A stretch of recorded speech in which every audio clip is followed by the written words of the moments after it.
한 3km는 걸은 것 같네요. 제가 이제 오늘 일정 중에 하나가 저기 시청 쪽에 있는 교회 일정이 있어가지고, 근데 오늘 이제 연합 예배를 쪽에서 드려서 어제 고민 많이 했거든요. 그래서 검색해서 차를 갖고 갈까 말까. 근데 분명히 막힐 것 같아서 차를 안 갖고 갔어요. 선택을 아주 잘했습니다. 오늘 차 갖고 갔으면 저 오늘 못 왔어요. 오늘 못 왔는데 진짜 차를 안 갖고 와서 올 수 있었어요. 그래서 머리를 많이 썼어요. 거기서 2호선을 타고 갈아타고 5호선 타고 올까 고민했는데, 시청역에는 지금 사람이 꽉 차서 이 정차도 하기 어려울 상황이라서 그럼 어떻게 할까 해서 서대문으로 걸어가자. 서대문 5호선이니까 5호선이니까. 그래가지고 이제 서대문까지 이제 한참 걸어가지고 열심히 걷는지 뛰는지 뛰어서 타고선 여기 와가지고 다행히 잘 왔습니다. 선택을 아주 잘했다고 스스로 흐뭇해하고 있습니다. 그 걸은 걸 잘한 것 같아요. 그 시청역에 갔으면 못 올 뻔했습니다. 막혀서. 아무튼 오게 돼서 마음이 평화되어졌고요. 그리고 여러분 잘 오늘 배우셔서 또 가정 안에 적용하시고 또 교회 안에서 우리 다음 세대 아이들에게 적용할 수 있으면 좋겠어요. 이 용어가 어느 교회는 다음 세대라는 용어도 쓰고 또 어느 교회는 차세대라는 용어도 쓰고 용어 정리가 사실은 필요하거든요. 왜냐하면 그 다음 세대라고 이야기하니까 자꾸만 지금 현 세대가 아닌 것처럼 이제 느끼는 경우들이 있기 때문에 자꾸 다음 계속 다음이야. 사실 우리 아이들이 지금 현 세대고 제일 중요한 존재인데 자꾸만 다음에 이런 뉘앙스가 있어서 또 어느 교회는 다음 세대라는 용어를 안 써요. 차세대라는 용어를 씁니다. 그 순서 차 그래가지고 그냥 차세대라는 용어를 쓰기도 하는데, 어쨌든 저는 또 뭐 자녀 세대라는 용어를 또 쓰기도 하고요. 그래서 어찌됐건 우리 교회 안에서 자라나는 아이들이 신앙 안에서 건강하게 자랄 수 있으면 좋겠고요. 또 우리가 가정 안에서 키우는 자녀들이 주님께서 기뻐하시는 자녀들로 세워졌으면 좋겠습니다. 자, 오늘은 신앙교육 훈련 관련된 좀 나눔을 하려고 하는데요. 가정 안에서도 다양한 신앙교육을 할 수 있습니다. 교회에서도 할 수 있지만 가정 안에서도 충분히 여러 가지 신앙교육이 가능해요. 그래서 우리 지난주에 소통에 대해 공부하셨잖아요. 기억나세요? 그러니까 소통이 돼야 사실은 신앙교육을 할 수 있죠. 아이들과 소통이 안 되는데 어떻게 신앙교육을 할 수 있겠습니까? 그건 불가능하죠. 그래서 사실 2주 전에 했던 그 소통의 내용, 아이들 이해하고 소통하는 내용이 사실은 신앙교육과 양육의 전제입니다. 여러분, 소통이 안 되는데 무슨 신앙교육을 하겠어요? 소통이 안 되는데 무슨 신앙교육과 양육과 예배를 드리겠습니까? 그래서 소통이 사실은 전제입니다. 그리고 가정 안에서 하는 신앙교육도요, 여러분 강압이 되면 절대 안 되겠죠. 그리고 그냥 단순한 교육이 되어서도 안 됩니다. 그러니까 엄마 아빠가 주도해가지고 일방적으로 알려주는 가르치는 그런 형태로만 진행되면 가정교육, 가정 안에서의 신앙교육이 실패할 확률이 굉장히 높아요. 왜냐하면 애들이 불만이 많으니까, 애들이 싫으니까. 여러분, 실제 제 제자 중에 아주 친한 제자가 있는데요. 현역 목사입니다. 지금 제가 소속되어 있는 교단 목사인데 이런 얘기를 하는 거예요. 자기는 지금 가정 안에서 가정 예배를 한 번도 안 드린다는 거예요. 충격적이죠. 그래도 여러분, 우리 평신도 입장에서 그래도 목사님 가정에서 매일 가정 예배 드리고 되게 은혜로울 것 같은데 그 목사가 가정 예배를 안 드려? 놀랄 수도 있어요. 근데 그 제자가 하는 말이 이렇습니다. 자기는 가정 예배를 안 드린대요. 가정 안에서. 그래서 왜 그러냐 그랬더니 옛날 얘기를 꺼내는 거예요. 이 제자 목사의 아버지도 목사님이에요. 목사님 아들입니다. 본인도 지금 목사고. 그런데 자기가 어린 시절에 자기는 한 번도 빠짐없이 가정 예배를 드렸다는 거예요. 그런데 어린 시절에 자기가 가장 싫었던 시간이 가정 예배 시간이었대요. 왜냐하면 가정 예배 시간이 하나님의 이름으로 잔소리 듣는 시간이었다는 거예요. 맨날 모이면은 너 순종 안 한 거 못해라, 엄마 아빠 말 안 들은 거 하나님 앞에 회개해라. 맨날 가정 예배 시간이 혼나는 시간이었다는 거예요. 하나님의 이름으로 잔소리 듣고 혼나는 시간. 그래서 그때 트라우마가 생긴 거예요. 가정 예배에 대한 트라우마. 그래서 본인이 어찌됐건 뭘 회복이 됐든 어쨌건 목회자까지 됐는데 자기가 이룬 가정 안에서는 가정 예배를 절대 안 드린다는 거예요. 그 트라우마 때문에. 여러분, 그래서 굉장히 제가 좀 충격을 받은 좀 상황이었어요. 그 제자의 얘기를 듣고서. 여러분, 가정 예배 때문에 상처받는다? 와, 이거 굉장히 충격적인 거 아니에요? 하나님께 예배 드리다가 상처받는다? 이거 너무너무 충격적인 얘기입니다, 사실은. 그래서 여러분이 가정 안에서 신앙교육을 한다, 가정 안에서 가정 예배를 드린다. 중요한 것은요, 이것을 통해서 우리 아이들이 하나님을 알아야 돼요. 그리고 이것을 통해서 부모와의 관계가 좋아져야 돼요. 그리고 이것을 통해서 아이들이 행복해야 돼요. 그 결과를 봐야 됩니다. 근데 아이들이 신앙교육을 받으면서 스트레스 받고 재미없어하고 짜증내고 상처되고 그거 왜 합니까? 그건 되게 잘못된 거죠. 그래서 여러분, 제가 2주 전에 했던 아이들 이해와 소통과 오늘이 분리되는 게 아닙니다. 연결되는 거예요. 아이들을 이해하고 소통을 해야 그 관계, 신뢰관계 안에서 신앙교육이 이루어질 수 있는 거예요. 여러분, 그 대전제를 가지고 가정 안에서 할 수 있는 신앙교육 방법을 제가 좀 리스트로 만든 거예요. 저는 제 연구 주제 중에 이제 신앙교육 또 교육 방법이 있기 때문에 제 나름대로의 이제 전문 지식을 가지고 여러분에게 설명을 드리려고 합니다. 한 4가지 영역으로 신앙교육 방법을 나눌 수 있을 것 같아요. 인지적인 영역. 인지적이라는 것은 이 머리를 주로 쓰는 영역이죠. 이성을 주로 사용하는 영역. 이게 인지적 영역이고요. 그 다음 2번째가 이제 정서적 영역이죠. 여러분, 정서적 영역은 감정, 이 마음과 관련된 부분이겠죠. 그 다음에 이제 관계적 영역입니다. 관계적 영역은 함께 하는 거예요. 함께 어울리고 함께 어우러져서 이루어지는 가정교육, 신앙교육입니다. 그 다음에 이제 실천적 영역은 인지, 정서, 관계도 연결되지만 실제로 움직이는, 실제로 현실에서, 현장에서, 삶에서 적용하는 이것이 실천적 영역입니다. 여러분, 오늘 제 강의를 들으시고 실제적으로 또 가정 안에서 이런 신앙교육에 좀 실천들이 조금씩 있었으면 좋겠어요.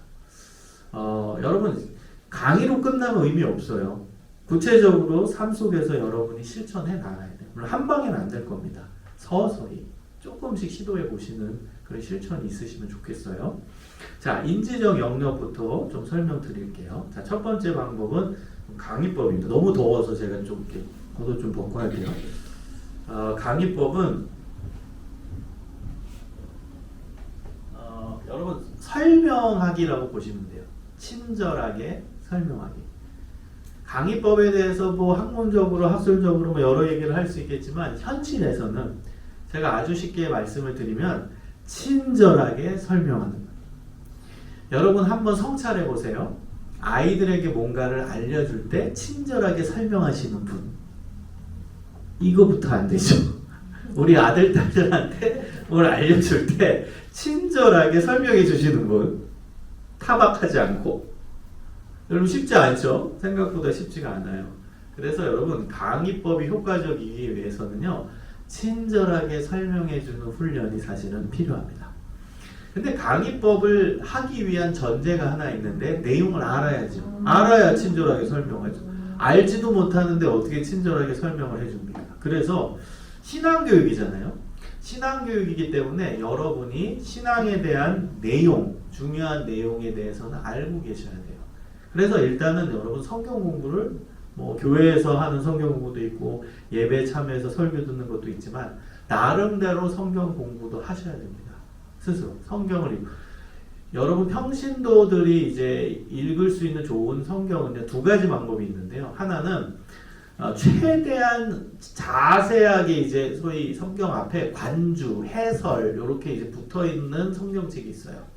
그게 이제 성경을 좋게 해석을 해주고 배경적인 거 설명이 나오는 거거든요. 그래서 관주, 해석, 뭐 주석 뭐 이렇게 써 있는 그런 성경책을 좀 구입하셔서 좀 자세하게 설명을 해주는 성경을 읽으시면 도움이 되고요. 2번째 방법은요, 성경을 하나의 버전으로 읽지 마십시오. 요즘에 앱들, 어플리케이션 가면은 성경의 여러 버전들이 나와요. 굳이 여러분 어디 말씀사나 기독교 백화점 가서 성경 여러 가지 버전 살 필요 없이 요즘에 어플리케이션에 여러 버전들이 다 나옵니다. 그래서 우리가 기본적으로 읽고 있는 성경의 버전이 개역 개정판이죠. 그 전에가 개역 한글판이었고, 근데요, 개역 이 판이 이제 초창기 번역은 이게 선교사님에 의한 초창기 번역입니다. 그리고 기본적으로 1930년대 이게 처음 판이 나왔기 때문에 기본판은 1930년대 한글입니다. 지금과 안 맞는 게 많죠. 그래서 여러분 성경 읽다가도 이상한 단어도 나오죠. 한국말인데 이해가 안 되는 한국말. 이게 기본판이 1930년대 한글이기 때문에 그래요. 개역. 그래서 여러 버전이 계속 바뀌었지만 그래도 기본판은 30년, 40년대 한글이에요. 그래서 여러분 개정판 그래도 많이 이제 번역이 잘 된 편이지만 다른 버전도 같이 보면 더 풍성하게 의미를 해석할 수 있어요. 그래서 개역, 개정, 그 다음에 새 번역, 그 다음에 여러분 쉬운 성경 보시는 분도 있는데 쉬운 성경은 조금 오역이 좀 많습니다. 좀 너무 쉽게 이렇게 풀다 보니까 이제 번역상에서 조금 원래 메시지와 좀 안 맞는 부분들이 좀 나오는 부분들이 있거든요. 그래서 정말 나는 쉽게 성경을 한번 읽어보고 싶다. 한 번도 안 읽어봐서 그럼 쉬운 성경 읽으세요. 근데 성경을 나는 좀 그래도 이해할 수 있다 하시는 분은 다른 버전의 성경을 보시는 게 좋고요. 또 좋은 거는 이제 영어 성경도 보실 수 있으시면은 좋아요. 복음주의권에서 잘 해석된 건 우리가 잘 아는 NIV 성경이 있고요. 또 RSV 여러 가지 버전이 있어요. KJV 많이 있는데요. 여러분 NIV 정도 이제 보실 수 있으면은 그래도 영어 성경 기본적으로 이제 한국어 해석이 잘 안 될 때, 한국어 성경만으로 해석이 안 될 때 영어 성경을 좀 보시는 것도 도움이 되실 수가 있습니다. 그래서 이 두 가지의 방식을 좀 사용하시면 좋을 것 같아요. 성경의 이제 버전을 몇 가지를 사용을 하면서 읽어라. 같은 본문을. 그리고 이제 관주, 주석이 있는 그런 자세히 설명되어 있는 성경책을 여러분 하나 가지고 그리고 쭉 읽고 그 옆에 배경도 읽고 하면 성경적 지식이 좀 풍성해지실 수 있습니다. 그리고 또 하나 이제 번외로 좀 추천하고 싶은 것은 평신도 분들도 읽을 수 있는 성경 배경 주석이라는 게 있어요. 성경 두껍지 않은 많은 제가 책 광고는 아니기 때문에 어느 특정 출판사를 얘기하진 않지만 성경 배경 주석이라는 것들이 나와 있어요. 그거는 성경이 우리 시대와 다르잖아요. 이스라엘의 시대, 지금 우리 시대 달라요. 갈릴리 지역, 우리 한국 서울 달라요. 그러니까 이 배경을 알 수 있으려면은 그런 배경 주석을 보시는 게 좋아요. 예수님 활동했던 갈릴리 지역은 어떤 지역인가? 거기는 이제 빈촌이었거든요. 그 다음에 어렵고 힘든 사람이 집중적으로 거주하던 지역이에요. 그 다음 갈릴리 지역은 이 나병 환자 격리촌까지 있었어요. 그러니까 이런 배경을 여러분 읽어야 예수님이 갈릴리에서 사역하신 그 의미가 더 확 드러나겠죠. 굳이 예수님은 왜 그곳에 가셨을까? 갈릴리 지역에 사역하시기 위해. 거기가 가장 약자들이 모여 살던 곳이거든요. 그럼 예루살렘은 어떤 곳이냐? 거긴 이제 종교 지도자, 메인 스트림, 좀 기득권들이 거주하고 있던 지역이거든요. 그래서 여러분 이런 이제 배경들을 알면 그 신학적 의미, 그 다음에 거기서 일어났던 의미도 좀 더 파악할 수 있어요. 다윗과 골리앗 이야기 보면 엘라 골짜기? 엘라 골짜기가 어떤 곳이야? 배경 주석을 읽으면 이런 곳이구나. 거기서 물맷돌 5개? 그럼 돌이 어떻게 생겼나? 그런 배경 주석 자세히 나오면 다 나와요. 그러니까 그런 것들을 보면서 성경 이해가 더 쉬워지고 깊이 있게 될 수 있어요. 그게 전제로 돼야 여러분 아이들한테 친절하게 설명을 하실 수 있겠죠. 그래서 여러분 나름대로 성경 공부를 좀 깊이 있게 또 재미있게 하실 수 있으면 좋겠습니다. 자, 두 번째는 결론을 내는 성경 공부인데요. 여러분 특히 저학년 아이들 있잖아요. 초등학교 저학년, 3학년 이하 또 유치부 아이들 같은 경우는요. 무엇을 여러분 성경 공부를 하든 묵상 훈련을 시키든 꼭 결론을 내리는 시간이 있어요. 인지심리학자들, 이 교육심리학자들 연구 결과를 보면은 저학년, 한 초등학교 3학년 이하의 아이들은요, 예를 들어 30분 동안 막 설명을 해줬어요. 근데 결론을 내리지 않고 정리하거나 요약을 안 하면 1시간 후에 그 30분 동안 들었던 내용이 증발한다는 거예요. 대부분. 그래서 여러분 아이들 교육에 있어서 핵심을 알려드리는 겁니다. 30분 뭘 알려주고 싶다면 25분 얘기하고 마지막 5분은 요약하고 정리하고 결론 내리는 시간을 반드시 가지라는 거예요. 그래야 25분 동안 배운 내용이 장기 기억 장치에 들어갈 수 있다는 거예요. 그래서 여러분 요건 팁이니까 그렇게 한번 실천을 해보시면 좋겠습니다. 자, 세 번째는 이제 스토리텔링이에요. 스토리텔링은 이야기하기죠. 여러분 우리가 성경 안에서 이제 스토리를 가지고 이야기를 하는 것이 스토리텔링인데요. 스토리텔링은 주로 성경 안에서 인물을 중심으로 진행이 돼요. 맞죠? 여기 교사하시는 분은 이해하실 거예요. 예를 들어서 창세기 같은 경우 아담과 하와 인물이죠. 그 다음에 노아 인물이죠. 창세기 12장으로 가면 아브라함, 이삭, 야곱, 요셉 인물이죠. 출애굽기로 가면 모세 나오고 뭐 여호수아는 여호수아, 사사기 여러 사사들 나오죠. 인물 중심으로 이야기가 펼쳐져요. 그래서 그 인물 중심으로 펼쳐지는 이야기를 소개해주고 알려주는 것이 스토리텔링입니다. 근데 스토리텔링 기법에서 중요한 점이 있어요.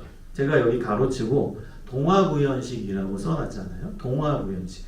동화를 구현하듯이 이거는 무슨 뭐 초등학교고 중학교고 고등학교든 상관없어요. 다 할 수 있어요. 여러분 동화구연식의 핵심은 뭐냐면 등장인물이 있어요. 그리고 등장인물이 연기를 합니다. 요게 들어가야 돼요. 여러분 스토리텔링을 하는데 아브라함이 하나님을 만났어. 그래서 뭐 75세 때 갈대아 우르에서 나와가지고 뭐 하란으로 갔는데 거기서 하나님이 이제는 내가 지시할 땅으로 가라고 해서 갔어. 그래서 간 곳이 가나안 땅이야. 가나안 땅에서 하나님께 예배드리면서 살았어. 여러분 이거는 스토리텔링이 아닙니다. 왜 아니냐? 등장인물 아브라함은 있지만 아브라함이 연기를 하지 않았기 때문에. 여러분 무슨 얘기인지 알겠죠? 이 동화구연식이라는 뜻은 등장인물이 있고 등장인물이 연기를 해야 돼요. 이게 핵심. 아브라함이 등장했으면 아브라함이 말해야 돼요. 하나님이 아브라함에게 나타나셨어요. 아브라함아, 너의 고향 땅을 떠나서 내가 지시할 땅으로 가라. 하나님, 제가 어디로 가야 됩니까? 연기를 해야 된다는 거예요. 그게 스토리텔링입니다. 그러니까 등장인물이 연기를 해요. 여러분 이거 쉬워요? 어려워요? 어렵습니다. 이거 연습 많이 해야 됩니다. 근데 교육 효과는 굉장히 높은 방법입니다. 왜냐? 상상력을 자극해요. 여러분 상상이라는 건 굉장히 중요합니다. 제가 미국에서 이 석사 과정을 이제 공부할 때 이제 종교 교육학을 공부했거든요. 그때 수업 중에 제일 많이 다뤘던 수업이 놀랍게 상상력입니다. 상상력. 그래서 교육학에서는 이 특히 종교 교육학, 뭐 기독교 교육학 말할 것도 없이 이 상상에 대한 연구를 굉장히 많이 합니다. 상상은 뭐 계시의 통로다. 상상을 통해서 뭐 하나님을 알아간다. 하나님과 상상력 뭐 여러 책들이 있어요. 신학 저서들이. 여러분 상상을 통해서 신앙의 세계에 깊은 세계에 들어갈 수 있다는 거거든요. 그 상상이 굉장히 중요한데 이 스토리텔링 같은 경우는 상상하게 해요. 엄마가 얘기해, 아빠가 얘기해, 아브라함이 이렇게 음성을 발해서 이렇게 얘기해 하나님 앞에. 그럼 애가 상상하게 되거든요. 그 상상이라는 게 아이들 지적 자극에도 굉장히 좋고요. 그리고 이제 신앙의 세계가 넓혀지는 데에도 굉장히 탁월한 방법입니다. 그래서 여러분이 이 스토리텔링은 굉장히 좋은 방법이지만 어려워요. 연습을 해야 됩니다. 그리고 여러분 목소리를 바꾸는 게 쉬운 게 아니에요. 그렇죠? 여러분 대부분 성경에서 나오는 인물들은 남자입니까? 여자입니까? 남자죠. 여러분 남자가 남자 목소리 뭐 세네개 하는 거 쉬워요? 어려워요. 여성이 남성 목소리 세네개를 바꿔가는 거 하는 거 쉬워요? 다 어렵습니다. 여러분 예를 들어 오늘 본문을 봤는데 아이들한테 얘기해주고 싶은데 예수님 12제자가 나와. 하실 수 있겠어요? 예수님 12제자의 목소리를 다 바꿀 수 있겠어요? 힘들어요. 그래서 여러분 등장인물은 3명을 안 넘기게 하시는 게 좋아요. 3명 이하로 하십시오. 4명, 5명 되면 여러분이 헷갈려요. 예를 들어서 예수님이 제자들의 발을 씻기던 요한복음 13장의 장면을 스토리텔링을 한다. 등장인물을 예수님도 정했어요. 베드로도 정했어요. 그 다음에 이제 가룟 유다도 정했어요. 근데 이제 목소리를 다 다르게 해야 되잖아요. 그러니까 이제 잡아야 되는 거예요. 예수님은 완전 저음으로 잡고, 베드로는 중음으로 잡고, 가룟 유다는 완전 고음으로 잡든지 잡아야 되는 거예요. 그러면서 연기를 시작해요. 예수님이 오늘 제자들의 발을 씻깁니다. 예수님이 이렇게 말씀하셨어요. 얘들아, 오늘 내가 너희들의 발을 씻겨야겠다. 베드로, 너 이리 오너라. 베드로가 말합니다. 예수님, 제 발을 어떻게 씻기십니까? 예수님, 제 발을 절대 못 씻깁니다. 내가 너 발을 씻기지 않으면 너는 나와 아무 관계가 없다. 예수님, 그러면 온몸을 씻겨주십시오. 아우, 징그럽다. 저리 가라. 가룟 유다, 너도 이리 오너라. 근데 가룟 유다 고음으로 잡아야죠. 네, 예수님. 이렇게 돼야 되는데 거기다가 네, 예수님. 이래버리면 예수님 목소리가 똑같아지죠. 여러분, 이게 왜 제가 얘기를 강조하냐면 한 번 실수하면 그 다음 끝입니다. 정말 그래요. 교육적 효과가 없어요. 이건 제 얘기가 아니라 이 스토리텔링 이제 연구하는 사람들은요, 한 번 실수하면 그 다음 집중도가 아이들이 완전 하락하기 때문에 그 다음에 이제 웃기기만 한다는 거예요. 웃기기만 해, 집중 안 해요. 그래서 연습을 많이 해야 돼요. 목소리 바꾸는 연습도 중요하고, 그 다음에 예수님 목소리 냈다가 그 다음 체인지에서 바로 베드로 했다가 바로 체인지에서 또 가룟 유다 했다가 이 체인지가 잘 돼야 돼요. 그러려면 연습을 열심히 해야 된다는 거겠죠. 자, 그 다음에 이제 암송입니다. 암송. 여러분, 성경 암송 굉장히 중요합니다. 근데 이제 암송에 있어서 핵심은 함께하기입니다. 누구와? 엄마, 아빠와. 여러분, 아이들에게 있어서 중요한 키워드가 공정성입니다. 초등학생도 그러고 중학생도 그러고 고등학생도 그래요. 가장 중요한 그 세대를 관통하는 용어가 공정성입니다. 공정하냐. 근데 엄마 아빠가 이제 애들 불러다가 야, 이제 성경 암송한다. 그리고 본인들은 안 외우고 아이한테만 야, 마태복음 5장 3절 외워. 야, 외워봐. 야, 너도 마태복음 5장 3절. 그럼 아이는 자기는 안 외우면서 이렇게 나오는 거예요. 엄마 아빠는 안 하면서 왜 우리만 외우래? 재미없는 거 이렇게 나온다고요. 그래서 제일 핵심적인 게 함께 해야 됩니다. 엄마 아빠도 같이 외워야 돼요. 그 다음에 중요한 게 여러분 재미의 요소를 넣으십시오. 성경 말씀을 그냥 바로 외워라. 누가 재밌겠어요? 마태복음 5장 3절 외워라. 쭉쭉 읽으면서 계속 외워라. 누가 재밌어 하겠습니까? 그래서 재미의 요소를 넣으시는 게 좋아요. 예를 들어 유치부 아이들 같은 경우는 퍼즐 형태로 하시는 게 재밌어요. 태초에 하나님이 천지를 창조하시니라. 글자를 한 글자씩 오려서 이렇게 흐트르는 거죠. 그리고 배열을 맞추게 하는 거죠. 순서대로. 그러면서 애는 외우게 되죠. 그 다음에 이제 아동부 아이들 같은 경우는요, 그 배속 바꾸기 하면 재밌어요. 배속. 여러분 유튜브에 배속 바꾸는 거 있잖아요. 1배속, 1.25배속, 1.5배속, 2배속 있잖아요. 그러니까 속도를 바꾸는 거예요. 자, 외우자. 정속도로 태초에 하나님이 천지를 창조하시니라. 자, 1.25배속 태초에 하나님이 천지를 창조하시니라. 자, 1.5배속 태초에 하나님이 천지를 창조하시니라. 2배속 태초에 하나님이 천지를 창조하시니라. 이러면서 배속을 올리면, 속도를 올리면 재밌어요. 아이들의 이 유튜브 볼 때 관심사기 때문이에요. 배속 바꾸는 거 좋아해요. 그 다음에 이제 청소년 아이들 같은 경우는 랩을 사용하시면 재밌어요. 랩. 랩이라는 건 음율이 있거든요. 태초에 하나님이 천지를 창조하시니라. 음율을 넣어서 외우게 하면은 애들이 재밌게 느낄 수가 있어요. 중요한 건 엄마 아빠도 함께 하는 것이죠. 이게 쌓이면 능력이에요. 여러분 뭐든지 쌓이면 능력이 돼요. 조금 해도 이게 쌓인다고 생각을 해보세요. 그게 능력이 됩니다. 여러분 신앙생활은요, 꾸준한 신앙이 최고입니다. 갑자기 막 하늘에 붕 떴다가 또 땅으로 꺼졌다가 이거 좋은 신앙 아니고요. 그냥 서서히 이제 스며들듯이 계속 그러나 꾸준한 이 신앙이 사실 능력 있는 신앙이에요. 여러분 매주 예배드리고 매주 기도하고 이 꾸준한 신앙이 여러분의 신앙을 살찌우는 거예요. 그래서 이 암송도 여러분 꾸준하게 해보세요. 꾸준하게. 그럼 아이들이 그 안에서 신앙이 성장하는 것을 경험하실 수 있어요. 자, 두 번째입니다. 정서적 영역인데요. 이 정서적 영역의 첫 번째 방법은 예술적 체험 방법입니다. 요거는 이제 터치 교육이라고 해요. 만지게 하는 겁니다. 그럼 만질 때 뭘 만지냐? 이 미술 도구가 필요한 거예요. 뭐 만질 만한 게 있죠? 그걸 교육학적인 용어로 교구라고 합니다. 교구. 뭐 기자재라고도 하는데요. 교구라고 표현합니다.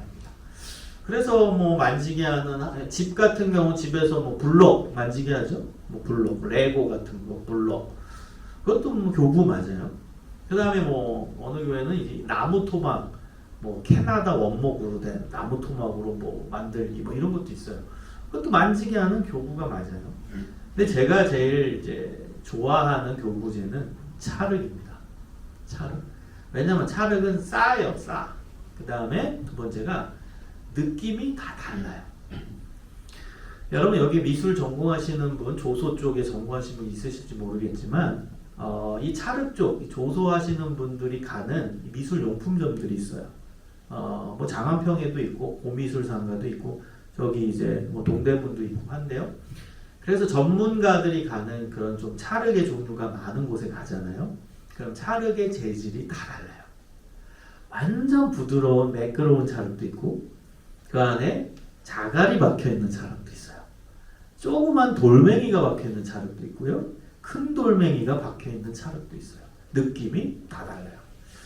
여러분 이 예술적 체험 방법을 하는 이유는 뭐 재밌으라고 하는 이유도 있어요. 뭐 활동 중심의 체험학습 프로그램. 그러나 제가 봤을 때 이 예술적 체험 방법을 하는 가장 중요한 이유는 느낌 자체를 내용으로 받아들이기 때문이에요. 느낌 자체를. 자, 무슨 얘기냐? 한번 예를 들어 볼게요. 오늘 아이들과 같이 신앙 얘기를 했어요. 그리고 나서 오늘 주제가 하나님이 우리를 사랑하신다. 아가페 사랑. 그리고 우리 6학년 아들한테 4학년 딸에게 찰흙을 줬습니다. 오늘 우리 하트를 한번 만들어 보자. 너가 이제 하트 아주 예쁘게 한번 만들어 봐. 하고 찰흙을 줍니다. 하나님의 사랑에 대해 이야기하고. 그러면 여러분 어떤 찰흙을 주면서 만들려고 하면 좋을까요? 1번 매끄러운 찰흙. 두 번째 자갈이 박혀있는 찰흙. 세 번째 큰 돌멩이가 박혀있는 찰흙. 어떤 찰흙을 주면 좋을까요? 1번? 네, 맞죠. 느낌을 내용으로 받는다라는 건 이런 의미입니다. 이제 얘가 찰흙을 받고 만들겠죠, 하트를. 그러면 매끄러워요. 촉감이 좋아요. 부드러워. 그럼 이 느낌이죠. 그걸 내용으로 받아들인다는 거예요. 사랑은 부드럽구나. 사랑은 매끄럽구나. 사랑은 이렇게 감촉이 좋구나. 사랑은 이렇게 기분 좋게 하는 거구나. 느낌을 내용으로 받는다는 거예요. 여러분 만약에 하트 만들기를 하는데 돌멩이가 박혀있는 찰흙을 주면서 만들려고 한다고 가정해 봅시다. 그러면 얘가 하트 만들기를 하다가 엄마 이거 왜 이렇게 돌이 박혀있어 찰흙에 아파 손이 까끌까끌해 막 여기 막 거슬려 손이 아프다고 사랑은 아픈가 봐. 좀 웃으세요. 이거는 너무 빨리 안 거죠. 이 나이 때 알면 안 되는 사랑은 아픈가 봐요. 이거는 나중에 알 거고요. 아이 시절에는 사랑은 좋은 거다, 부드럽다, 매끄럽다 이걸 알면 좋죠. 이해하셨죠? 그런 의미로 이거 하는 거예요. 자, 그러면 이제 쉬워요. 두 번째 퀴즈. 오늘은 아이와 함께 예수님의 십자가에 대해서 얘기했어요. 그리고 십자가 만들기를 해보는 거예요. 그럼 여러분 매끄러운 찰흙을 주는 게 좋을까요? 돌멩이가 박힌 찰흙을 주는 게 좋을까요? 그렇죠. 이제 아셨죠? 왜요? 그럼 얘는 십자가 만들면서 아프거든 손이. 아파. 엄마 여기 돌 박혀 있어. 왜 이래 찰흙 이런 거 줬어. 아파. 십자가는 아픔이구나. 십자가는 우리를 향한 하나님의 고통이구나. 고난이구나. 그 느낌을 내용으로 받아들인다는 거예요. 그것 때문에 여러분이 예술적 체험 방법을 사용하는 겁니다. 자, 두 번째 묵상법. 이거는 여러분 꼭 활용을 해보세요. 이거를 여러분 몇 년, 우리 아이들이 예를 들면 유치원생이다. 걔가 이제 대학생 될 때까지 이거 꾸준하게 해보세요. 얘는 어마어마한 신앙에 대한 통찰을 갖고 살걸요. 묵상은 여러분 어렵지 않아요. 저는 묵상 교재는 별로 안 좋아합니다. 우리 큐티집 많이 나와 있죠, 시중에. 그거 사실 뭐 여러분 뭐 도움받으려면 하시겠지만 저는 뭐 굳이 왜 묵상집을 돈 주고 사서 뭐 이렇게 해야 되나 이런 생각이 들어요. 왜냐, 묵상의 여러분 핵심은 뭔 줄 아세요? 두 가지. 본문 안에서 하나님이 누구냐, 하나님 찾기. 본문 안에서 하나님의 생각이 뭐냐, 하나님 생각 찾기. 이게 묵상이에요. 여러분, 하나님의 생각을 다른 말로 말하면은 이게 하나님의 뜻입니다. 여러분 좀 용어를 쉽게 쓰세요. 우리 애들은 하나님의 뜻 하면 어려워요. 하나님의 뜻이 뭐야? 왜 이렇게 어려워? 근데 여러분, 하나님의 생각이 하나님의 뜻인 거예요. 맞잖아요. 하나님의 생각을 어려운 말로 하면 그게 하나님의 뜻이에요. 그래서 여러분 본문 안에서 두 가지를 항상 찾는 훈련을 하십시오. 한 장을 읽어도 오늘 읽은 거에서 하나님 누구셔? 하나님은 어떤 생각을 가지시니?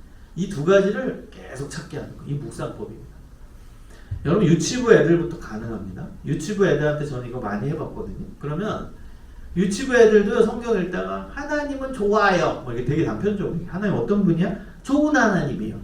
하나님 생각은 뭐야? 하나님 말씀 지키는 사람 사랑해요. 이렇게 얘기합니다. 아주 단편적으로.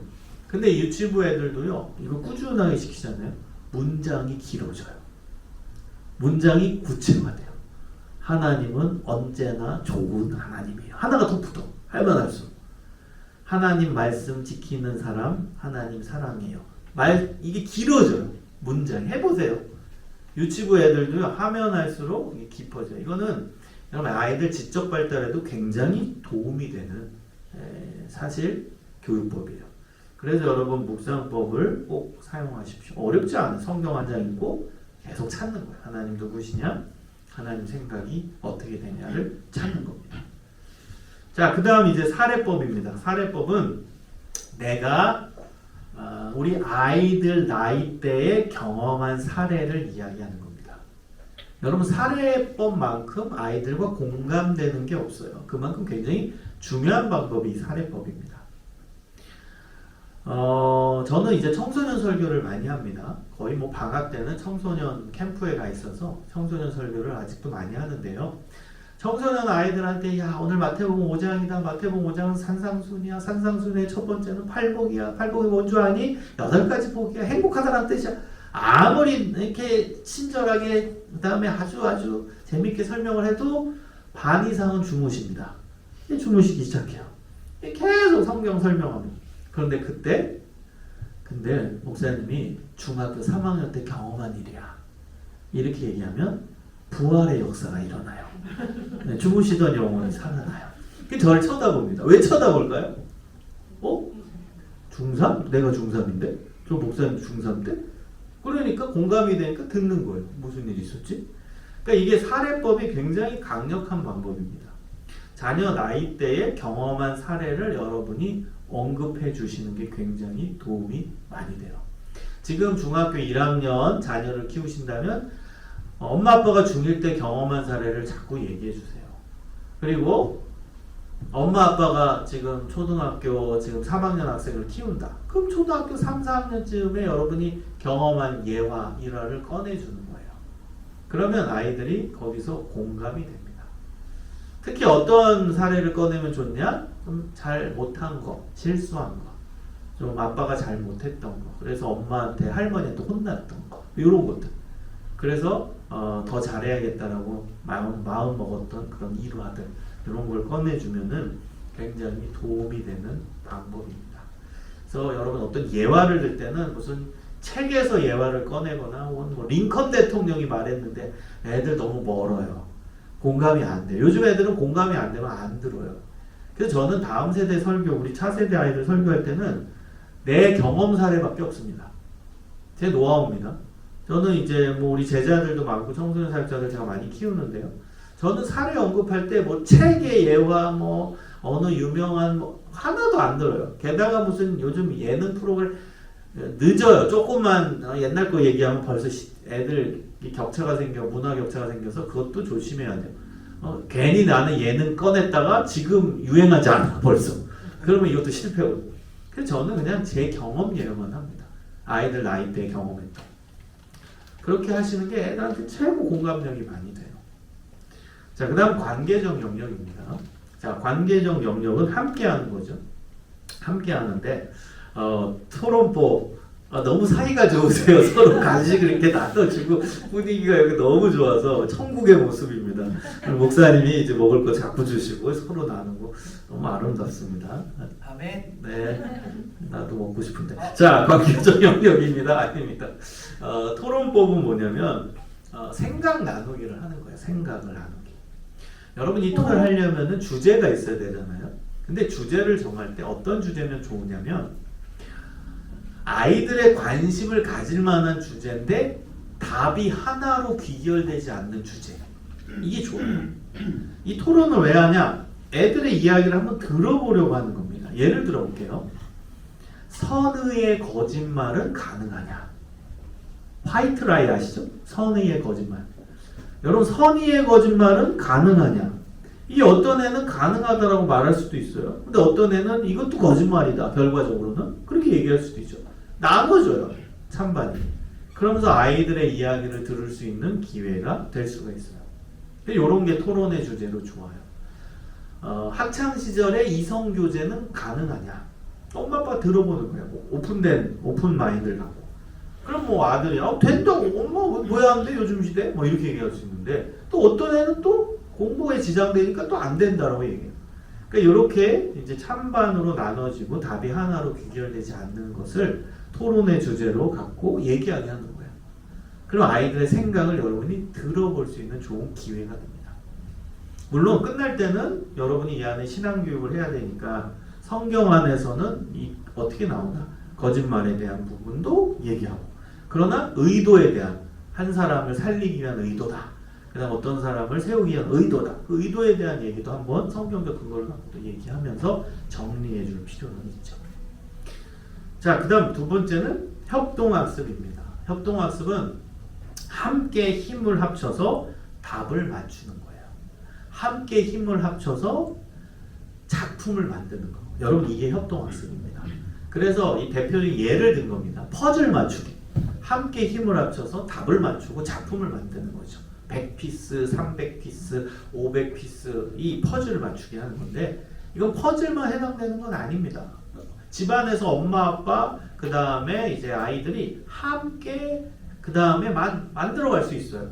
퍼즐, 명화 있죠? 신앙 관련된 그 다음 뭐 렘브란트의 뭐 돌아온 탕자 같은 이제 그림 같은 거 그런 것들 퍼즐 맞추게 하면서 그 여러분이 먼저 인터넷에서 찾아보고 그 그림에 대한 스토리를 얘기하고 그것이 이제 탕자의 이제 이야기가 기반된 거잖아요. 성경 안에서 잃은 아들 그 얘기도 하면서 그 신앙교육이 자연스럽게 가능한 거예요. 퍼즐 맞추면서.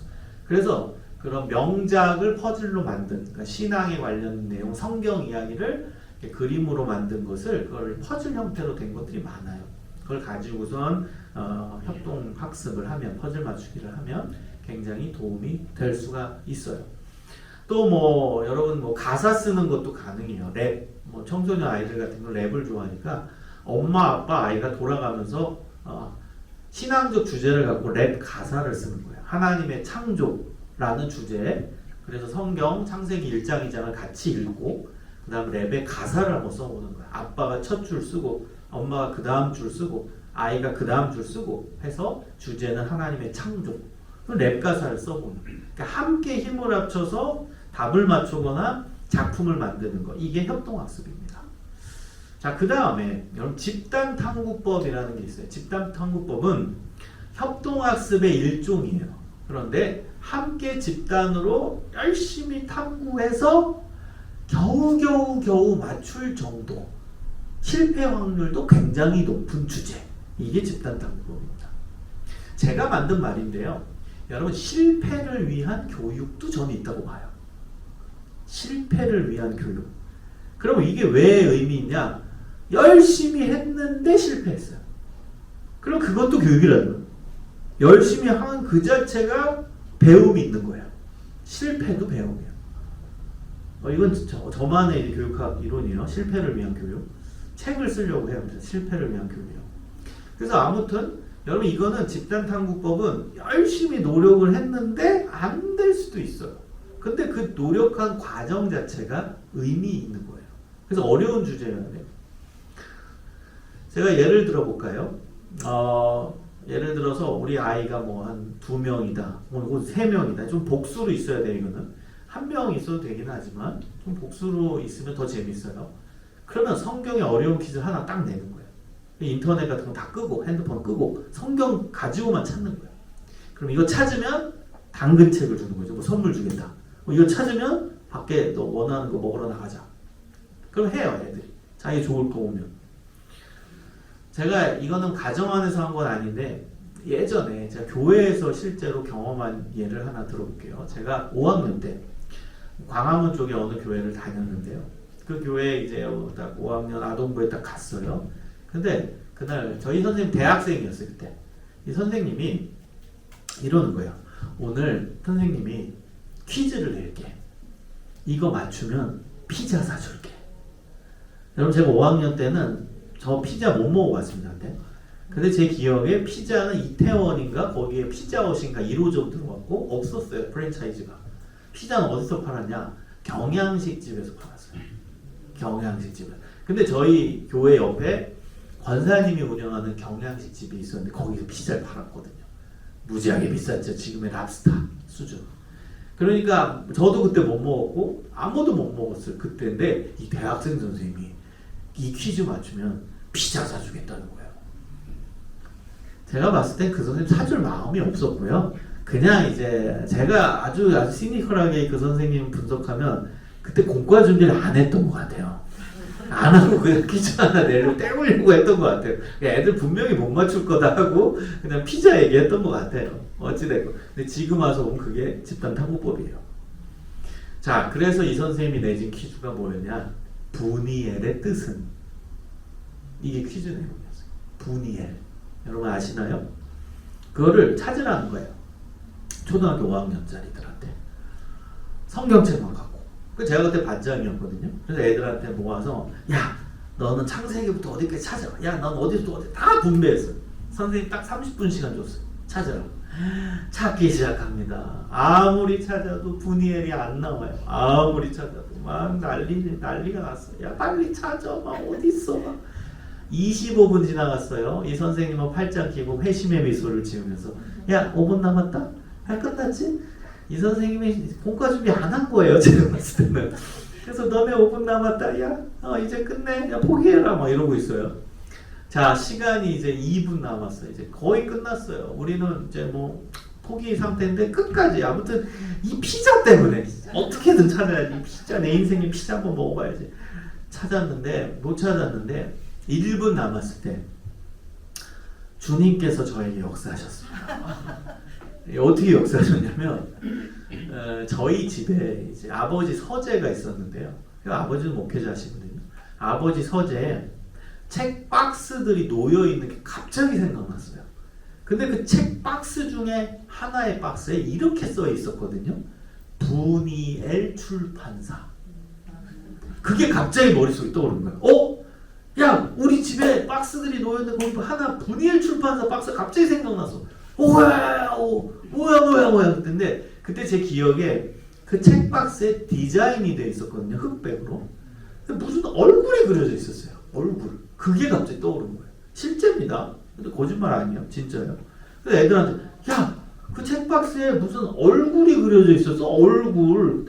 아니 무슨 얼굴이라고. 이제 선생님은 빨리 내라고. 야 끝났다. 너네 시간 끝났어. 빨리 써. 포기하든지. 야, 얼굴이야. 뭐. 야 누구 얼굴이야. 그랬더니 그게 몰라. 너 성경 인물 아는 사람 있냐? 그랬더니 베드로의 얼굴. 야 이상하잖아. 야 무슨 얼굴. 바울도 알아. 바울의 얼굴. 이제 이상한 바울 얼굴 우리가 어떻게 알아. 어떤 애가 딱 얘기하는 게, 야, 그 뭐 예수님 얼굴 아니야? 예수님 얼굴? 그러네? 야, 예수님 얼굴 아니야? 야, 알았어, 야, 내자. 예수님 얼굴. 이렇게 이제 쓰면서 내려는데, 어떤 애가 딱 가로채는 거야. 그러면서, 야, 왜? 그랬더니, 예수님을 X표 치고, 거기다 하나님으로 쓰는 거예요. 그래서, 야, 너 왜? 그래가지고 얘가 하는 말이, 야, 그거 예수님의 얼굴이라고 냈는데, 만약에 답이 하나님의 얼굴이면은 틀렸잖아. 그렇지. 근데 하나님의 얼굴이라고 냈는데 만약에 답이 예수님의 얼굴이면 우기면 되잖아. 예수님이 하나님이라. 야, 너 되게 똑똑하다. 맞네. 우기면 돼. 예수님 하나님이잖아. 그치. 그래가지고 하나님의 얼굴로 바꿨었는데 답이었어요. 진짜 답이었어요. 여러분 창세기 32장에 야곱이 하나님의 천사와 씨름한 곳. 그래서 분이가 얼굴, 엘이 하나님의 얼굴을 대면해서 보았다. 이 분이 엘이에요. 그래서 우리는 진짜로 피자를 먹었고, 우리 선생님은 정말 인상, 죽을상을 쓰고 앉아 계셨죠. 그 선생님 어떻게 그거 감당하셨는지 모르겠어요. 대학생이셨는데 그때. 여러분 그게 저는 평생 기억나요. 제가 어릴 때부터 교회 학교 다 다녔을 거 아니에요? 놀랍게 다른 공과 공부는 하나도 생각 안 나요.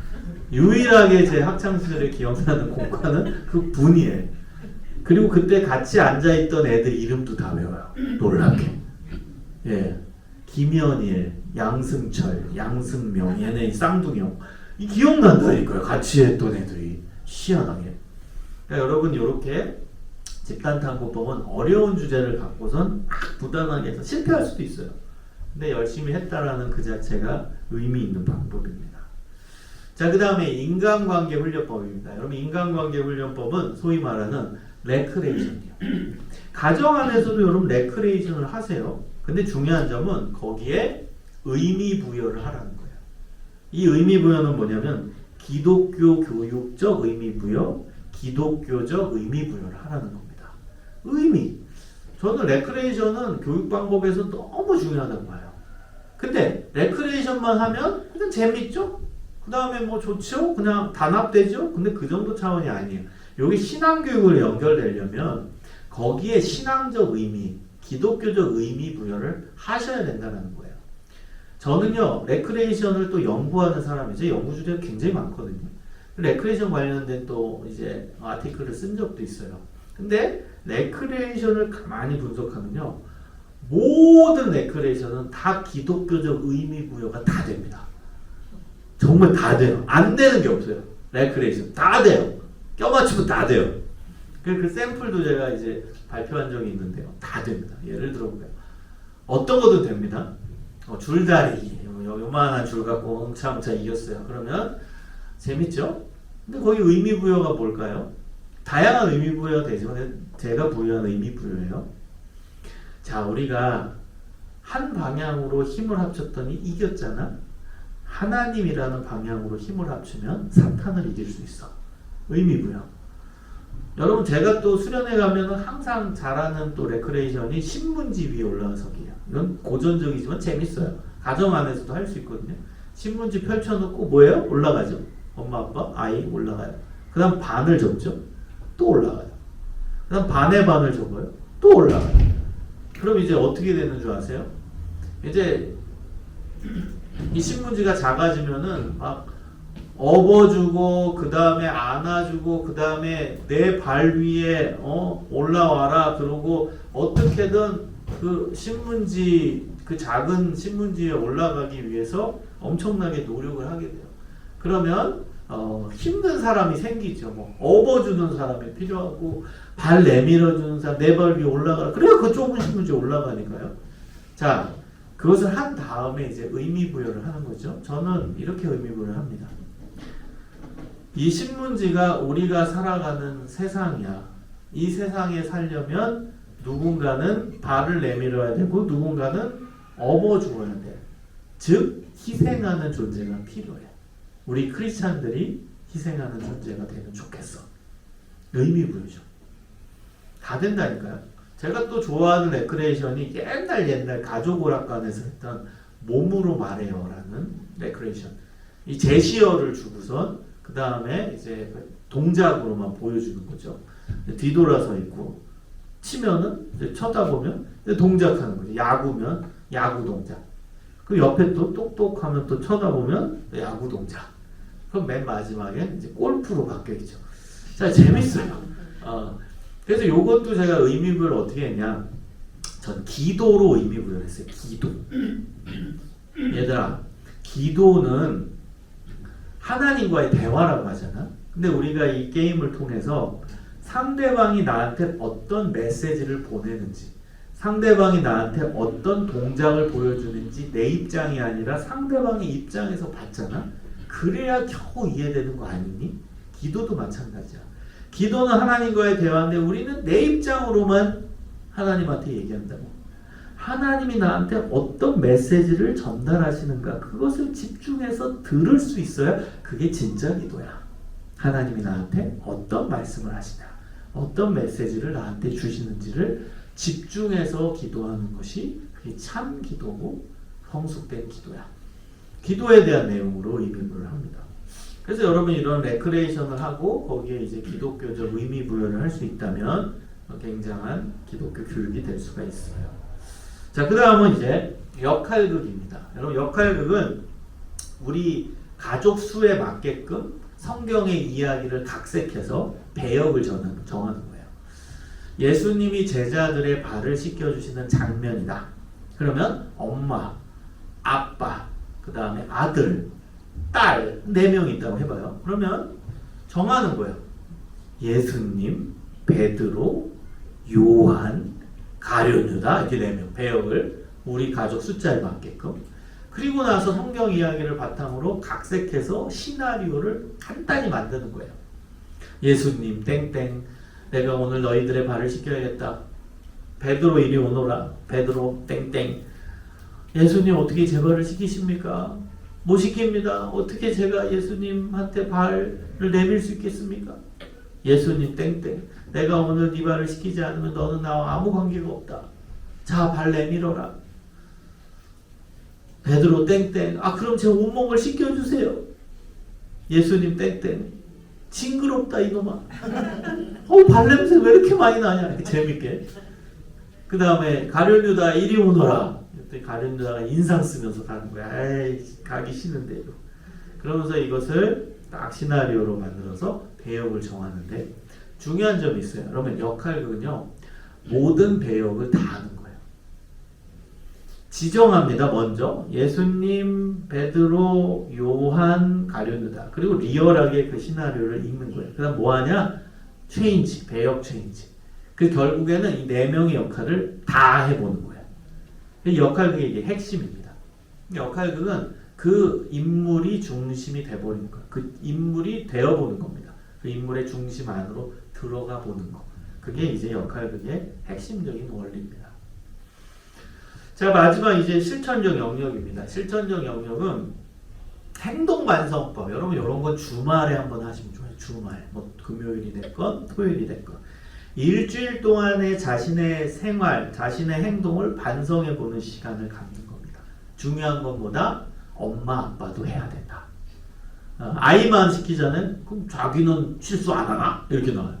그러니까 엄마, 아빠, 아이들이 같이 참여해야 돼요. 그래서 여러분 어떻게 하면 좋으냐면 내가 사는 삶의 현장을 쭉 나열을 하고 그 안에서 관계를 나열하면 제일 좋아요. 아이의 예를 들어볼까요? 아이들의 삶의 현장 대표적인 게 가정, 학교, 학원, 뭐 스터디 카페 나오겠죠? 관계.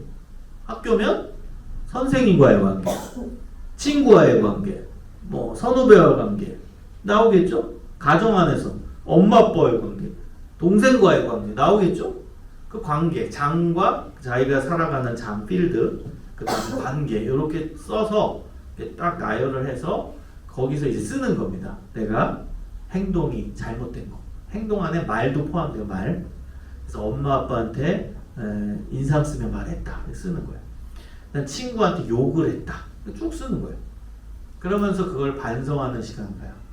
아빠는 집에서, 회사에서, 뭐 동창회에서 뭐 있었던 거 딱 써요. 장. 그다음에 관계, 친구와의 관계, 직장 동료와의 관계, 선배와의 관계 쭉 써서 아빠도 실수한 거 쓰는 거예요. 서로 나누는 겁니다.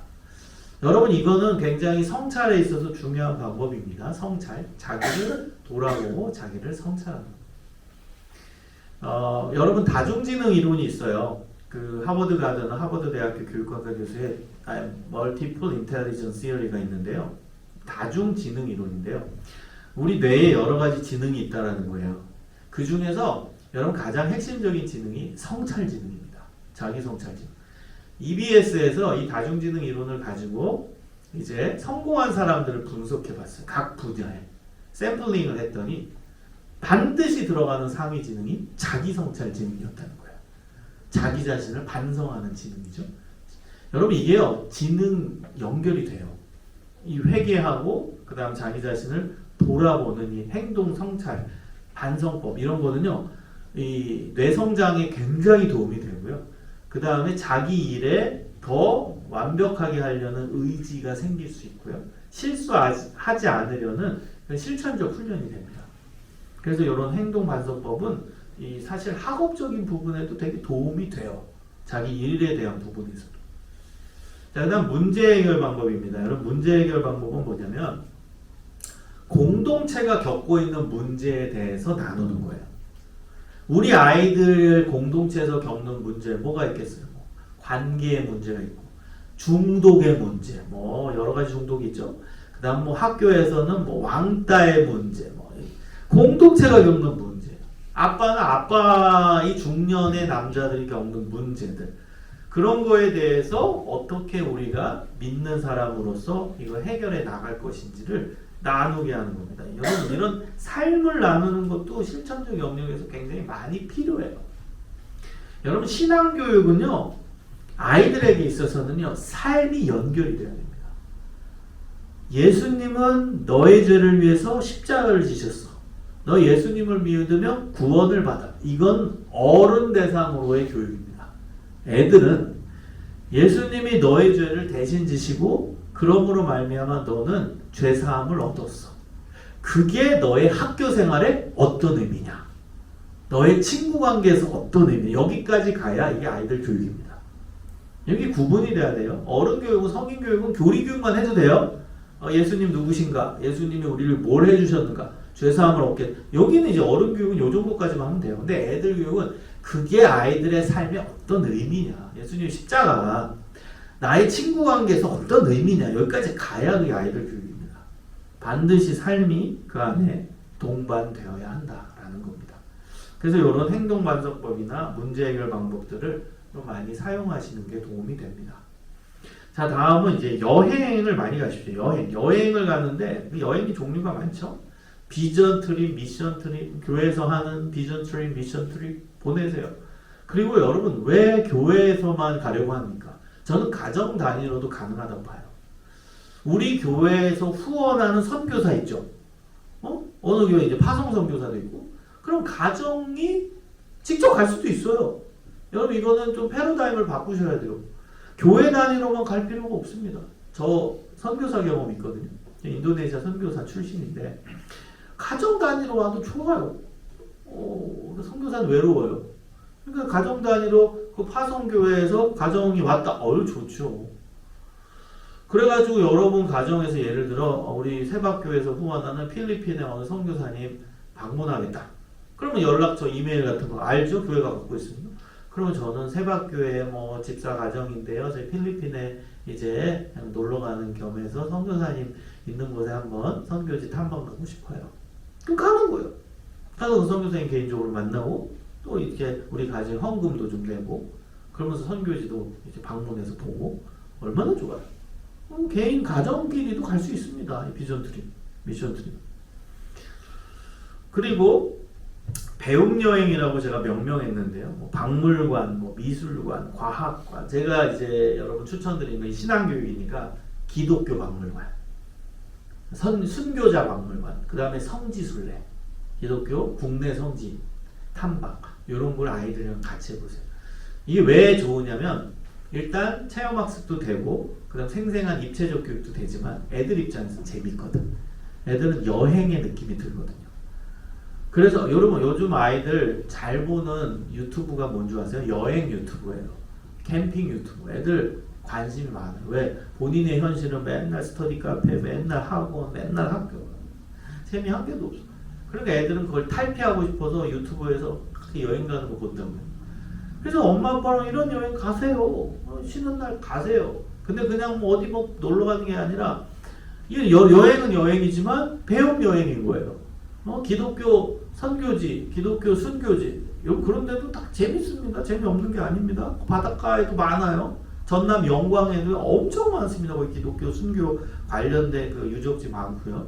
좀 그 기독교 성지 관련된 단체에서 제가 이사로 활동했기 때문에 내용을 많이 아는데 너무 많아요. 국내 갈 곳이 너무 많아요. 섬도 많아요. 여러분 선교지 기독교 역사, 그다음에 성경 전례 관련 어마어마하게 많아요.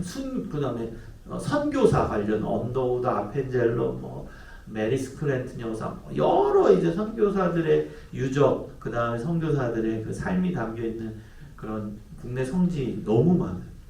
그런데 가시라는 거예요. 그럼 애들과 가서 박물관이 재밌잖아요. 요즘 우리나라 기독교 박물관 얼마나 잘 해놨는데요. 여러분 가장 가까이 뭐 저기 무슨 신촌만 나가도 그 연세대학교 들어가면 거기 이제 광해원 있잖아요. 그게 이제 첫 번째 이제 선교사가 이제 고종에서 하사 받아가지고 만든 최초의 의료기관이고 그 옆에 세브란스 병원 가보면 박물관 돼 있어요. 광해원 이야기 이런 거 다 거기에 선교사 이야기입니다. 세브란스 병원 안에 있어요. 얼마나 잘 해놨는데요. 그러면서 거기 가서 그런 거 구경도 하고 그 다음에 거기 신촌 가서 이제 맛있는 거 애들 먹이고 얼마나 재밌어요. 갈 곳이 얼마나 많아요. 정동길 거기도 다 그 선교사 유적입니다. 정동학교 그 다음에 그 배재학교 그 다음 정동 감리교회 이게 다 거기가 이제 기독교 역사잖아요. 그러니까 갈 곳이 너무너무 많아요. 그런 배움 여행을 좀 하시면서 신앙에 대한 부분, 기독교 역사에 대한 부분 입체적으로 좀 가르치시면 좋겠어요. 그 다음에 봉사활동, 봉사 캠프, 봉사를 하는 겁니다. 우리 가족끼리 어느 기관을 정해서 봉사하는 거고 그 다음 봉사하러 캠프도 가는 거예요. 우리가 2박 3일 어디 가면서 이 지역 봉사하자. 이 기관 봉사하자. 갈 수 있어요. 근데 봉사가 여러분 이벤트가 되면 안 됩니다. 이벤트는요. 1년에 한 번, 2년에 한 번 하고 다음 연도에 다른 대상으로 바뀌는 거예요. 교육은 적어도 2년 동안 같은 대상에게 정기적으로 봉사하는 게 교육이에요. 적어도 2년 동안 같은 대상에게 정기적으로 봉사하는 게 교육입니다. 그래서 여러분 이벤트 하지 말고 교육을 하십시오. 같은 대상에게 하십시오. 그게 필요합니다. 그래서 우리 가정이 정하는 거예요. 어느 기관 정해서 계속 후원하고 그 다음에 우리 가보기도 하고 계속 같은 대상 가정 단위는 계속 같은 대상을 해야 돼요. 그게 교육이에요. 그 다음에 여러분 가정 예배가 실천적 영역에서 중요하죠. 가정 예배 우리가 이제 드려야 되는데 이제 가정 예배 이야기로 이제 넘어가려고 해요. 가정 예배는 여러분 이런 두 가지의 이제 방향성이 있어요. 첫 번째 방향은 소수만 참여하게 하는. 물론 누가 소수만 참여하게 하겠습니까? 교회가. 그러나 실제적으로 보면 소수만 참여하게 되는 경우들이 있어요. 어떤 경우냐? 복잡해요. 특히 이제 좀 큰 교회들이 이걸 많이 시도하는데 교육자들이 달라붙어서 가정예배 매뉴얼을 매주 제작해. 뭐 이렇게 책자가 잘 나와. 근데 문제는 안 해요. 집에 가져가면. 교육자들만 죽어나. 그거 매주 만들려고. 얼마나 잘 만드는지 몰라요. 근데 문제는 대다수는 못해요. 너무 복잡하고 너무 길고 해서 안 해, 현실에서. 소수의 이제 가정만 그거 쓰면서 잘하죠. 두 번째 방식은 레벨을 낮추는 거예요. 그래서 다수가 참여하면 저는 후자를 선택합니다. 레벨을 낮춰요. 아주 쉽게. 그래서 다수가 할 수 있도록 하는 가정 예배를 얘기합니다. 여러분 가정 예배 팁을 한 10가지 정도로 드리면 강요의 분위기가 아니라 즐거운 분위기에서 지내가라. 즐겁게 해야 돼요. 즐겁게. 여러분 가정 예배는 즐거워요. 축제. 애들 입장에서 가정 예배는 축제 이미지여야 돼요. 제가 아까 전에 제 제자 목사 얘기했잖아요. 어린 시절에 너무 강압이 됐기 때문에 가정 예배하면 알러지 반응이 나옵니다. 왜? 강압, 강요의 분위기였기 때문에. 근데 가정 예배는 즐거운 분위기입니다. 축제 분위기예요. 좋은 분위기로 가져가셔야 돼요. 두 번째는 짧게 하라. 여러분, 교육은 지속성이 제일 중요해요. 5분을 하더라도 매일 하는 게 중요해요. 그럼 가정 예배 2주일에 한 번 2시간 했어요. 근데 3분을 매일 했어요. 뭐가 교육적일까요? 3분을 매일 하는 게 교육적입니다. 여러분, 의미의 시간이 중요한 겁니다. 요즘에 여러분 쇼츠 시대입니다. 릴스 시대예요. 이제 기는 그런 시간이 중요한 게 아니라 의미의 시간이 중요합니다. 의미의 시간. 1분이어도 2분이어도 의미의 시간. 그래서 여러분 짧게 하지만 그걸 지속하는 게 좋습니다. 자, 세 번째. 짧게 하려면 어떻게 해야 돼요? 예배의 요소를 하루에 한 가지씩 하는 거예요. 이 요소가 이제 예배 순서예요. 한 개만 쓰는 거예요. 한 개. 요소 순서. 예배 진행은 부모와 자녀가 돌아가면서 하라. 왜 엄마 아빠만 진행합니까? 아이도 진행하면 되죠. 돌아가면서 하라. 다섯 번째, 유튜브 영상을 활용하라. 유튜브 영상, 교회 안에서도 예배 시간 영상 활용하잖아. 똑같이. 가정 예배도 영상 활용하라는 거예요. 그 다음에 뭐 기도하자고 했을 때 유튜브에 찬양 영상 틀어놓고 기도할 수도 있고, 좋은 영상 찾아서 볼 수도 있고, 유튜브 영상을 활용하라. 여섯 번째, 가족 이벤트를 마련해라. 우리 가족 2달 동안 예배 잘 빼먹지 않고 하면 우리 어디 놀러 간다 라든지 애들이 좋아하는 어디로 간다, 뭐 맛있는 거 먹으러 간다, 이렇게 이벤트를 마련하는 거 필요하고요. 일곱 번째, 카카오톡 가족 채팅방을 활용한다. 여러분 나누라고 했을 때 어떤 애들은 말로 나누는 걸 불편해할 수도 있어요. 요즘 애들. 그러면 글로 쓰라고 하는 거예요. 가족 채팅방에. 감사 나눔 글로 써라. 카카오톡을. 그 다음에 여덟 번째, 가정 예배 시간은 자녀에게 맞춰라. 여러분 가정 예배 시간을 굳이 맨날 밤에 할 필요 없어요. 그렇죠? 애들 시간에 맞추면 돼요. 어떤 애는 저녁에 잠깐 집에 와요. 독서실 가기 전에. 그때 해도 돼요. 아이들이 참여할 수 있는 시간으로 맞추면 됩니다. 아홉 번째, 가정 예배는 축복성으로 마무리해라. 아이들을 적극적으로 축복하면서 그렇게 기분 좋게 마무리하면 좋겠고요. 마지막 열 번째, 종종 야외 예배를 드리라. 가정 예배도 야외 예배가 가능하죠. 그래서 바깥에 나가서 공원에도 가고, 그 다음에 옆에 산책도 하면서 예배를 간단히 드릴 수 있겠죠. 그래서 이렇게 하는 거예요. 요일별 가정 예배 실천.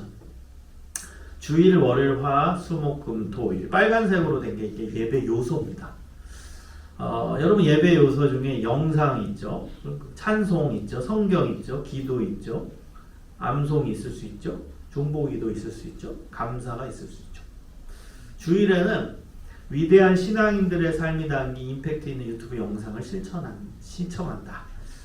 애들이 좋아할 만한 내용, 도전받을 만한 내용이 사람 이야기입니다. 사람.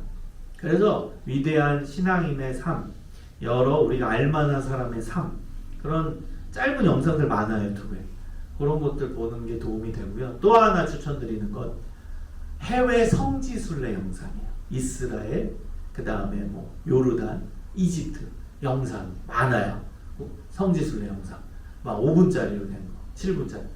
그럼 애들이 이걸 여행으로 느끼면서 이거 성경에서 나 갈릴리야? 갈릴리가 이렇게 생겨서 재밌어요. 성경 공부도 되고 여행 같은 느낌도 되고 재밌어요. 많아요. 여러분 유튜브 찾아보면 갈릴리 쳐봐요. 갈릴리. 지금 갈릴리 찍은, 그러니까 이거를 전문적으로 하는 유튜버도 있습니다. 그런 영상들, 성지순례 영상들 보여주면 애들이 재밌어하죠. 그러면서 성경 공부도 자동으로 되죠. 주일날 그런 것들 보여주는 거예요. 월요일에는 찬송이라는 예배 요소. 찬송가를 정하고 가사 묵상하고 부르면서 하나님 찬양한다. 화요일에는 성경이라는 요소. 성경 한두 장을 가족이 돌아가면서 함께 읽는다. 수요일에는 가족 구성원이 서로 기도 제목을 나누고 함께 기도한다. 목요일에는 암송. 성경 암송 카드 돌아가면서 읽고 성경 구절을 암송한다. 금요일에는 이제 돌아가면서 중보기도 하는 거예요. 이번 주는 우리 교회를 위해, 다음 주는 우리 교회를 위해, 우리 교회 어느 부서를 위해, 그 다음 주는 우리 나라를 위해, 그 다음 주는 뭐 선교지, 어느 선교지를 위해 이렇게 기도하는 거죠. 자, 토요일에는 한 주간의 삶 가운데 하나님께 감사한 내용을 나눈다. 감사라는 예배 요소를 가지고 나눔을 하는 거죠. 이렇게 이제 주일부터 토요일까지 변화를 주면서 간단하게 예배 요소 하나씩을 넣어서 하면 충분히 할 수 있는 실천이 될 겁니다. 그래서 가정 예배는 다수가 참여할 수 있게 해야 돼요. 소수만 참여하는 게 아니라 다수의 가정이 참여할 수 있게 여러분 하십시오. 너무 부담 갖지 마세요. 가정 예배 짧아도 돼요. 지속하는 게 중요한 것입니다. 자, 마지막이에요. 마지막은 이제 가정 안에서 함께 할 수 있는 성경 공부, 제 창의적인 성경 공부를 갖고 왔는데요. 쉬워요. 어렵지 않습니다. 한번 여러분도 해볼 수 있는데요. 자, 질문을 만들어 보는 겁니다. 성경을 읽으면서. 그게 이제 창의적인 성경 공부인데요. 여러분 질문은 세 가지의 유형이 있습니다. 지식적 질문, 해석적 질문, 적용적 질문이 있는데요. 그럼 보시면 지식적 질문이라는 건 정확히 정보에 대해 물어보는 거예요. 진위형은 뭐예요? 예수님이 태어나신 곳은 예루살렘이다. 예, 아니요로 답하게 하는 거. 이 진위형이에요. 다음에서 예수님이 태어나신 곳은 어디인가? 1번 예루살렘, 2번 베들레헴, 3번 어디로 할까? 여리고. 선택하게 하는 거죠. 그 다음 단답형, 예수님이 태어나신 곳은 어디냐? 오픈해놓고 답을 맞추게 하는 거. 완결형, 예수님이 태어나신 곳은 땡땡땡땡이다. 이 땡땡땡땡에 해당하는 곳 어디일까? 이런 게 이제 지식적 질문이에요. 이건 정확히 정보에 대해 알고 있는 걸 물어보는 질문이죠. 그다음 두 번째 질문 유형은 해석적 질문입니다. 왜를 질문하는 거예요. 왜? 예수님은 왜 베들레헴에서 태어나셨을까? 그러니까 그 중심에 어떤 의미가 있는지를 찾아보는 질문입니다. 여러분 예수님이 왜 베들레헴에서 태어나셨어요? 베들레헴이 다윗의 고향이거든요. 그래서 메시아는 다윗의 후손으로 다윗의 고향 베들레헴에서 태어날 것이 예언되어 있죠. 그러니까 예수님은 베들레헴에서 태어나신 것은 진정한 메시아, 진정한 왕으로 오셨다는 것을 증명하는 것이죠. 자, 세 번째는 적용적 질문입니다. 왕으로 오신 예수님을 내 삶의 주인으로 모시고 살기 위해서는 어떻게 해야 될까? 이건 내 삶에 이제 적용하는 거죠. 여러분 이 세 가지 지식, 해석, 적용적 질문 요 질문을 갖고 다음과 같은 표를 만드는 거예요. 지식적 질문, 해석적 질문, 적용적 질문으로 연결되는 표를 5세트를 만드는 거예요. 질문 만들기. 이게 제가 만든 창의적인 성경 공부 방법입니다.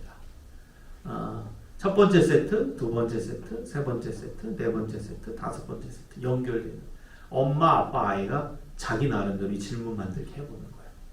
자, 예를 들어볼게요. 제 답입니다. 제 그냥 하나의 샘플이에요.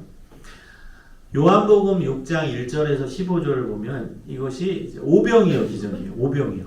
예수님이 떡 5개와 물고기 2마리로 5,000명을 먹이신 그 내용입니다. 제가 질문 만들기를 한 거예요. 자, 첫 번째 라인을 보세요. 첫 번째 세트. 얼마나 많은 사람이 있었나? 얼마나 많았죠? 남자만 5,000명. 그 다음에 해석적 질문. 많은 사람들이 왜 예수님께 몰려들었나? 왜를 질문하는 게 해석이라고 했죠? 예수님 만나려고 왔겠죠? 적용적 질문. 나는 하루에 얼마만큼 예수님과 교제하는 시간을 갖는가?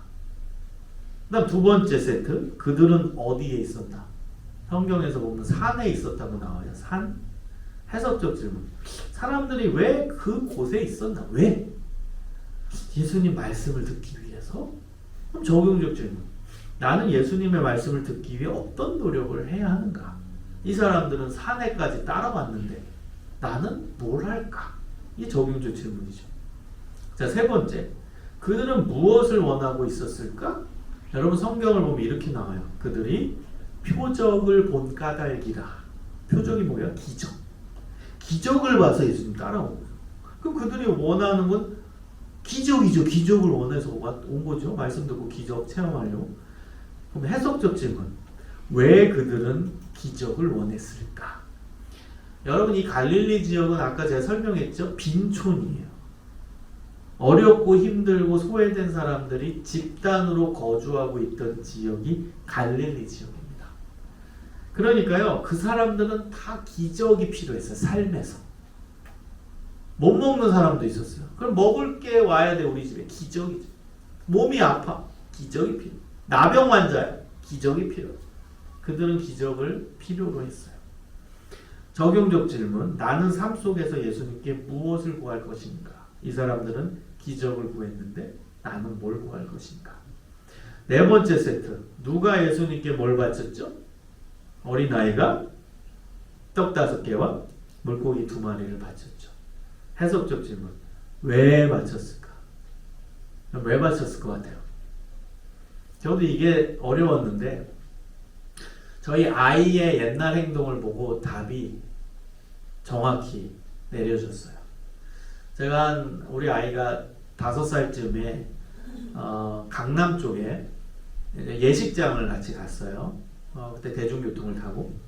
그런데 벤츠가 지나가는 거예요. 근데 제가 무의식적으로 우와 이랬어요. 우와. 그랬더니 딸이 막 호주머니를 막 뒤지더니 100원을 찾아서 꺼내더니 사 이러는 거예요. 그때 해석이 이게 됐어요. 여러분 5살 입장에서 자기가 열심히 뒤져서 이거 찾았는데 이거면 저거 사지 않을까 본 거예요. 아이의 시선. 여러분 오늘 이 요한복음 6장의 본문에서 이 아이가 그 정도 나이대요.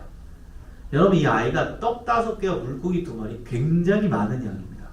얘네 집은 조금 살았던 것 같아요. 갈릴리 지역 빈촌인데 얘네 집은 그래도 조금 살았던 것 같아요. 갈릴리 호수에서 잡히는 물고기 굉장히 큽니다. 저도 가봤는데요. 커요. 그 애기 혼자 못 먹어요. 그러니까 이 엄마는 마음이 넉넉했던 것 같아요. 거기에 어려운 사람들 많으니까 좀 많이 싸가서 나눠 먹으라고 많이 싸준 거예요. 근데 얘는 이 많은 걸 예수님께 바쳤어. 그러니까 아이 입장에서 야 내가 이렇게 많이 바쳤는데 이 사람들 다 먹일 수 있지. 이렇게 본 거예요. 그래서 예수님이 이 아이의 믿음을 보시고 이렇게 나와요. 믿음을 보셨다. 다 먹일 수 있다는 믿음이죠. 그래서 바친 거죠. 자, 적용적 질문. 나는 주님께 무엇을 바칠 수 있을까? 이 아이는 떡 5개와 물고기 2마리를 바쳤는데. 자, 마지막. 남은 조각은 얼마나 되었나? 12바구니 남았다고 나와요. 그리고 그걸 모으라고 하십니다. 해석적 질문. 왜 예수님은 남은 것을 모으라고 하셨을까요? 갈릴리 지역이 빈촌이고 힘든 사람, 못 먹는 사람 많았으니까. 그 사람들한테 나눠주셨을 거예요. 예수님은 이 자리에 모인 사람도 먹고 이 자리에 오지 않은 그 마을 사람들도 먹을 수 있게 남은 것을 마을에 유통해서 먹게끔 하셨을 거예요. 적용적 질문. 내가 아껴야 할 것에는 어떤 것인가? 이 사람들은 12바구니나 남겼는데. 여러분 이렇게 엄마 아빠 자녀가 이 질문 만들기를 하고 서로 나누는 거예요. 서로 답을 찾는 거예요. 재밌죠? 서로 나누고 서로 답을 찾는. 애매한 답도 있거든. 해석적 질문은 이게 답이 여러 가지일 수 있거든요. 이게 자기 생각이 다 다르니까. 그러니까 서로 맞추는 거예요. 엄마는 어떤 생각인지, 아빠는 어떤 생각인지, 아이는 어떤 생각인지 그러면서 답을 찾아 나가는 거죠. 이게 제가 제시하는 창의적인 성경 공부 방법. 어떤 자료도 필요 없는 아주 창의적인 묵상의 성경 공부 방법입니다. 이런 것들 여러분 실천을 해보시면 좋을 것 같습니다. 좀 할 수 있겠죠? 네. 어렵지 않으시죠? 자, 여러분 수고하셨고요. 제가 정보만 드리고 마칠게요. 이거는 옛날 사진인데요. 제 제자들이 올리는 유튜브 채널입니다. 제 강의 영상들이 올라가 있을 거예요. 기독교 교육, 리더십 연구소나 사춘기 연구소 치시면 강의 영상들이 올라가 있을 겁니다. 그리고 제가 이제 공저까지 한 24권의 책을 썼습니다. 책을 좀 다작을 하는 편인데요. 그 중에서 이제 객관적으로 베스트셀러가 된 책 6권만 소개해 보면 생명의 말씀사에서 나온 책이 있어요. 너는 커서 어떤 나무가 될래라는 책인데요. 이 책 여러분 그때 설명드렸죠, 지난주에. 아이들, 초중고 아이들 볼 수 있는, 대학생도 볼 수 있는 책이고, 그리고 사자 웃으며 키우기, 그 다음에 여러분 이거 양육서적으로 도움이 될 것이에요. 제가 나름대로 제 교육 노하우를 다 쏟아낸 책이니까 보시면은 부모 입장에서 도움이 많이 될 만한 책입니다. 그리고 뭐 어쩌다 시리즈, 뭐 어쩌다 교사 이런 거 보셨고, 또 오늘 몇 분 이제 사인해서 가지고 왔어요. 주문하신 분들. 어쩌다 청소년 사역도 있고요. 그 다음에 또 어쩌다 학부모 있고, 그리고 그 다음에 또 쓰고 있어요. 다 어쩌다입니다. 그래서 제가 좀 이제 큰 교회 이제 강의하러 가면 제 책을 읽은 분들이 꽤 있으세요. 그러면 제 이름이 어쩌다가 됐어요. 좀 어쩌다 목사님이다. 그래서 책을 그럼 어쩌다 목사를 써볼까? 이런 재밌는 생각도 하고 있는데요. 그리고 이제 기도문도 쓰고 있습니다. 여기 이제 수험생을 위한 100일 기도문이고, 이제 청년들을 위해, 이것도 대상으로 제가 쓰고 있고요. 이거는 좀 수험생이라는 대상이고, 다음에 이제 나올 12월에 나옵니다. 그건 이제 청년 대상으로 결혼을 위한 100일 기도문을 썼어요. 이미 지금 출판사에서 다 작업, 표지 작업하고 있고요. 그리고 이제 뭐 그 다음은 고난당하는 사람을 위해서 기도하는 그런 내용도 쓰고, 이제 기도 쪽도 제가 뭐 관심이 많아서 그쪽 책도 이제 쓰게 됐어요. 아무튼 저는 제 현장에서 여러분 신앙생활에 도움이 될 만한 책을 열심히 쓸 테니까 여러분도 가정 안에서 자녀 양육, 하나님 기뻐하시는 양육이 이루어졌으면 좋겠고, 또 하나님과 매 순간 동행하는 신실한 가정들이 되시기를 간절히 소망합니다. 감사합니다.